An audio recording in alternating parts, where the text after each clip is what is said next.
ভাইরা, আজ আপনাকে যারা মানবতার সবক দেয় আর আপনি শুনে খুব বেশি আপ্লুত হয়ে যান, ফিলিস্তিনে নিরীহ মানুষগুলোকে পশুর মতো, পশুর চাইতে আরো নির্মম ভাবে অনবরত হত্যা করে ফেলা হচ্ছে, তাদের মুখে কোনো মানবাধিকারের কথা সেখানে পাবেন না।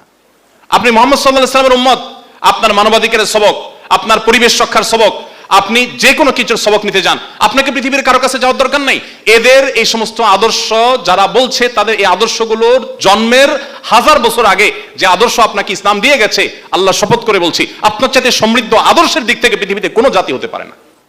আল্লাহ তাআলা আমাদের সবাইকে মুহাম্মদ সাল্লাল্লাহু আলাইহি সাল্লামের জীবনীকে জানা এবং সে আলোকে আমাদের জীবনকে আলোকিত করার তৌফিক দান করুন। আমি দুঃখিত, বোধহয় অনেক বেশি দীর্ঘ সময় নিয়ে ফেলেছি। ঘড়ি সামনে নাই, আমার এটা একটা রোগে পরিণত হয়েছে যে আমার সামনে ঘড়ি না থাকলে 2, 4, 5, 7 ঘন্টা চলে যায়, টের পাই না। তো যাই হোক, অনেক বেশি সময় আমি নিয়ে ফেলেছি, আরো অল্প সময় নেওয়া দরকার ছিল। আপনাদের নাকি প্রশ্ন আছে আবার?